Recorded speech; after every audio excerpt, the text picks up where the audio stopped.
Balik lagi di channel aku dan kali ini aku akan menceritakan sebuah cerita urban legend yang terkenal di masyarakat. Aku akan menceritakan ceritanya sebagai sudut pandang orang pertama. Jadi aku mau kalian simak ceritanya sampai habis dan jangan di skip-skip. Langsung aja kita masuk ke ceritanya. Cerita ini terjadi pada teman ayahku ketika mereka masih kecil. Dan mungkin bagi ayah ini adalah kenangan yang sangat mengerikan. Nama teman ayahku itu Lindo. Dia adalah seorang anak yang sangat berprestasi dan berbakat di kelasnya. Karena Lindo memenuhi standar siswa yang menonjol dan juga berprestasi, terutama dalam bidang olahraga. Hampir semua hal tentang olahraga dikuasainya. Dia selalu mendapatkan hasil maksimal. Setiap ada festival olahraga atau semacamnya, ia akan selalu mengikuti kompetisi itu. Dan ia akan selalu memenangkan hadiah pertama. Tampaknya ia tidak memiliki saingan dan akan selalu menjadi yang pertama menyelesaikannya. Tidak ada yang bisa menyaingi Lindo. Dia sangat kuat di lintasan seperti hewan buas. Semua orang di sekolah mengaguminya. Mereka melihatnya sebagai idola dan mereka semua ingin bermain dengannya. Sampai ketika hal-hal buruk terjadi padanya. Ia mengidap sebuah penyakit aneh. Dan penyakit itu tampaknya telah merenggut semuanya dari Lindo. Ia menghabiskan beberapa hari di rumah sakit. Dia tampak sangat pucat dan kurus kering. Dia memiliki ekspresi lelah di wajahnya. Tampaknya Lindo akan berhenti berolahraga untuk sementara waktu. Ayahku pergi mengunjunginya. Tampaknya semua orang khawatir tentang ia dan juga kondisinya. Semua orang berharap agar ia segera kembali ke sekolah.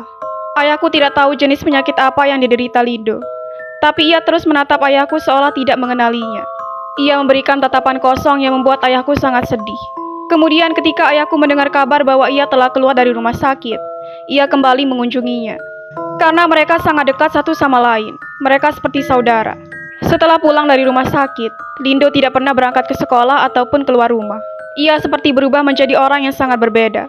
Ketika ayahku mengunjunginya hari itu, Lindo saat itu sedang makan. Tapi cara makannya sangat aneh. Ayahku panik melihat itu. Lindo memakan telur yang cangkangnya belum dikupas. Ia mengambil telur kemudian memasukkannya ke dalam mulut bersama cangkangnya. Ayahku benar-benar terkejut. Ia tidak melihat Lindo mengunyahnya. Tapi ia langsung memasukkannya kemudian menelannya. Dan yang lebih mengejutkannya lagi, ternyata itu adalah telur mentah. Ibunya bilang semenjak keluar dari rumah sakit, ia tidak pernah mengunyah apapun kecuali menelannya bulat-bulat. Apalagi telur mentah. Keinginannya untuk memakan telur mentah semakin menjadi-jadi. Ayahku duduk di sampingnya. Tapi Lindo tidak peduli dan berkata apapun. Ia memakan 4 atau 5 telur sekaligus. Benar-benar mentah. Tidak ada yang berani bermain dengannya. Setelah Lindo terkena penyakit aneh yang membuat ibunya semakin sedih. Setelah berangsur-angsur Lindo semakin pulih. Ia juga tampak lebih segar. Kadang-kadang ia juga berjalan bersama ayahku di sekitar rumah. Tapi hal aneh lainnya mulai terjadi pada Lindo. Pemandangan yang disaksikan oleh ayahku dan menurut ayahku adalah pemandangan yang sangat menakutkan. Ketika cuaca di akhir musim semi, dan di awal musim gugur angin sepoi-sepoi bertiup, membawa udara dingin dan daun-daun juga mulai berguguran, menciptakan pemandangan yang menawan. Tapi ada yang tidak beres di sini. Bukan daun-daun yang berguguran di pundak ayahku, tapi bercak-bercak kulit yang berguguran dari Lindo. Apa yang baru saja terjadi di depan matanya membuat ia sangat bingung. Karena Lindo terlihat sangat menakutkan dan sedikit menjijikan. Awalnya ayahku mengira itu adalah kertas yang tertiup angin. Tapi ternyata itu adalah potongan kulit yang terkelupas dari tubuh Lindo. Bukan hanya di leher bagian belakang, namun di seluruh tubuh Lindo terutama di bagian wajah. Bercak-bercak kulit manusia mulai bermunculan dan berjatuhan. Lindo bahkan tidak menunjukkan rasa takut. Ia bahkan merobek kulit yang terkelupas di tubuhnya. Dia seperti sedang mengganti kulit. Setelah mengelupas kulitnya sendiri, ia akan memeganginya sembari memainkannya. Dan ini membuat ayahku ketakutan setengah mati. Tetapi sesuatu yang tidak terduga terjadi. Kulitnya masih utuh setelah merobek lapisan kulit lainnya. Melihat itu ia tampak senang tanpa rasa takut. Orang-orang di desa mengatakan bahwa Lindo mungkin saja terkena penyakit kulit. Asalkan ia memakan daging ular pasti akan sembuh. Karena ini adalah obat tradisional yang sudah diketahui semua orang. Ibu Lindo meminta kepada seorang pemuda di lingkungannya. Biasanya ia sering menangkap ular untuk dijual kepada orang desa. Dan Ibu Lindo membeli daging ular untuk dibawa pulang.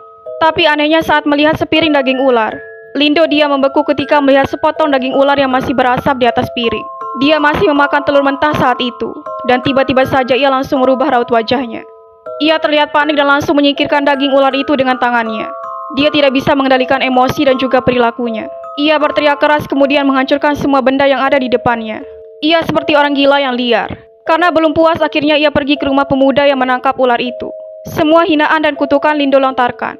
Ia terus mengeluarkan kata-kata kasar dan mengutuk pria itu hingga mati. Meskipun temperamen Lindo berubah, tapi ayahku masih sering bermain dengannya setiap ada waktu. Dan kadang ia juga mengobrol dengan ayahku. Saat mereka berusia 15 atau 16 tahun, Lindo semakin dewasa dan mulai tumbuh bulu di tubuhnya. Tapi ia tidak menyukai bulu yang tumbuh. Saat mereka sedang mengobrol sembari duduk di atas jerami di depan rumah, ayahku melihat Lindo sedang memegangi tang. Ia berkata mencabut bulu kaki dengan tang itu sangat menggembirakan. Dan yang lebih mencengangkan, bukannya merasakan sakit, ia malah menikmatinya. Tapi saat Lindo sangat sadar, ia mengatakan sesuatu kepada ayahku. Ada seekor ular yang hidup di dalam diriku. Lindo mulai mengingat dan menceritakan hal-hal yang terjadi padanya. Ia berkata tempo hari ketika ia sedang berjalan sendirian, ia mendengar suara gemerisik di seberang jalan yang menarik perhatiannya. Ternyata suara itu berasal dari seekor ular hijau yang tergeletak di rumput dan meninggalkan tubuhnya di luar. Ular itu juga cukup besar. Lindo bahkan tidak tahu apa yang ada di dalam pikirannya saat itu. Di saat ia melihat ular itu, ia merasa senang dan tertarik atasnya. Pikiran gila mulai muncul di benaknya. Pikiran Lindo lebih tepatnya. Ini adalah pikiran yang kejam. Lindo dengan cepat mengangkat dan menginjak ular itu dengan kakinya hingga mati. Setelah itu Lindo berkata bahwa ia pulang ke rumah dan hal-hal aneh mulai terjadi padanya. Jadi malam itu dia tidak bisa tidur. Ia bermimpi tentang seekor ular. Mungkin karena ia membunuhnya sehingga ia bermimpi buruk. Ia melihat seekor ular yang besar atau ular raksasa lebih tepatnya. Ular itu yang telah memasuki tubuhnya. Keluarga Lindo juga menduga bahwa ia telah dirasuki oleh siluman ular. Sehingga mereka mengundang seorang pengusir setan untuk membantunya mengusir hantu ular tersebut. Tapi semua itu tidak ada gunanya. Lindo meninggal sebelum ia berusia 40 tahun. Dan setiap ayahku pulang, ayahku akan pergi ke pemakaman untuk mengunjunginya. Ayahku pernah bertanya kepada teman sekelasnya tentang hal ini. Mungkin karena Lindo telah membunuh ular itu, jadi ia telah membalaskan dendam padanya. Karena ular pada dasarnya adalah hewan yang sakral. Lindo pasti sudah digigit ular dan ular itu memasuki jiwanya. Itu disebut pembalasan. Tapi Lindo tidak punya jalan keluar. Semoga cerita ini bisa dijadikan pelajaran untuk kita semua, agar kita selalu menghargai dan tidak berbuat macam-macam. Apalagi dengan hewan-hewan yang dianggap sakral. Karena kita tidak pernah tahu ketika kita berbuat jahat kepada mereka, maka kita akan mendapatkan balasannya. Sampai ketemu lagi di video-video selanjutnya.